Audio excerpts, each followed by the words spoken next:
Hello, Rama Rama Pupodu. Hope all are in good health, feeling happy, peaceful, and relaxed. Now, let's go to chapter 18, part 2 The Militant Sadhu. He was passing through the crowded streets of Banda when a merchant from his shop called him and said, Maharaj, only a short distance from the town, in a secluded place, resides a sadhu by name Vishun Anand. The place is called Buddh Ram Kuva. He is a pure saint. Go to him. He pointed the way through a by street. Ramdas walked in the direction indicated by the merchant, but as he proceeded in the network of streets, he lost the way. He asked a passerby who said that he would escort Ramdas to the spot. Ramdas followed him.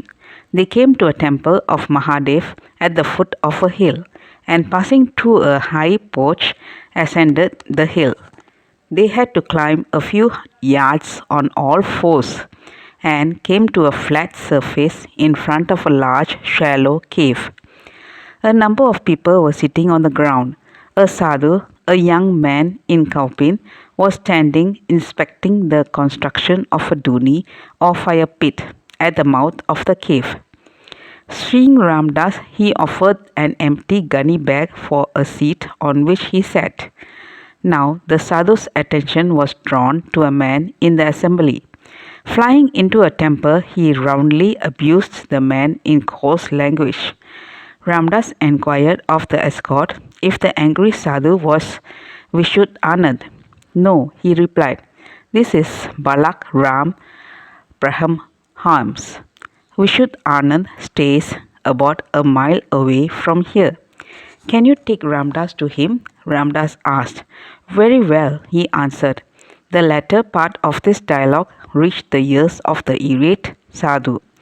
It tended only to fan the flame. He now emptied the vials of his wrath on Ramdas' escort. What? You want to take the sadhu away? Get away from here, you fool! Leave this instant! And he raised his right leg towards him for a kick. The frightened escort ran down the hill and disappeared. Maharaj, the sadhu said, turning to Ramdas, do remain here. I shall see that all your wants are met. Ramdas submitted, but made him understand that his wants were few and that he would prefer to live there on a mere milk diet. A merchant named Shet Mulachan furnished the sadhu with the food twice a day. A small boy was employed for fetching the meals. Night came on. The crowd dispersed. About an hour later, the boy turned up with the meal as usual. The sadhu had another guest, who now issued from a hole on the left side of the large open cave. Tapaswiji, hurry on, dinner has arrived, said the sadhu, Balak Ram. Tapaswiji was a man of about 35, with a stout and well-built body, besmeared with a thick layer of ashes. He had a stout coir rope round his waist and wore only a kaupin. His matted hair was coiled up into a crown on his head.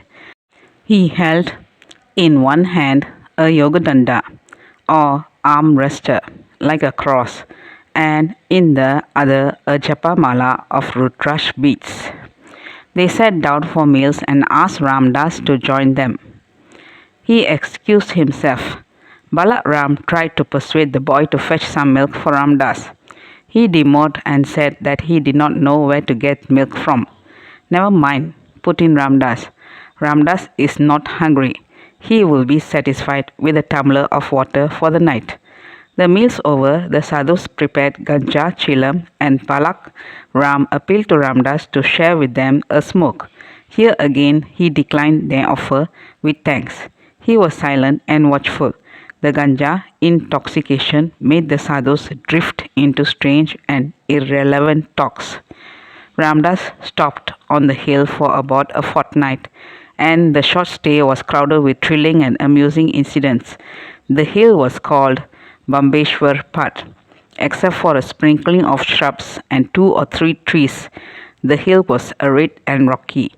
So there was scarcity of water on Babeshwar Path. Water had to be carried up from the temple well down below. Balakram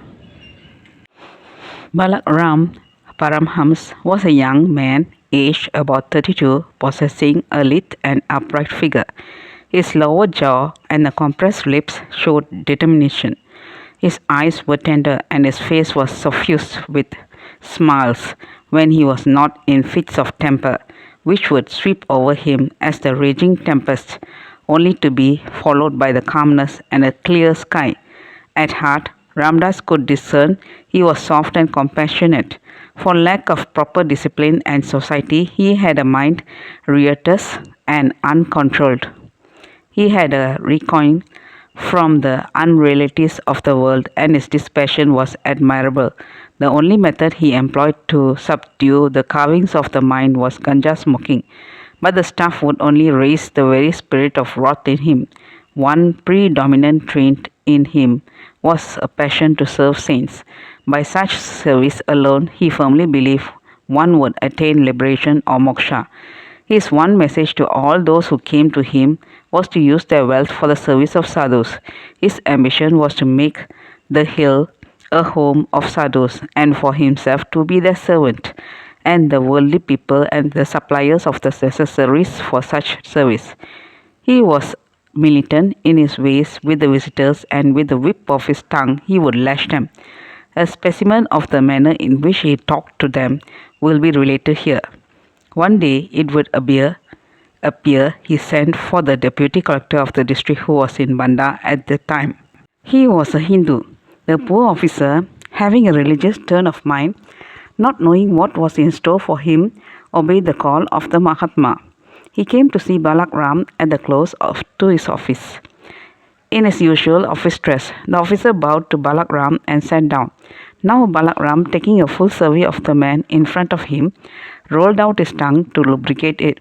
He was gifted with a lock combined with vehemence, so that he could reduce his adversary to pulp.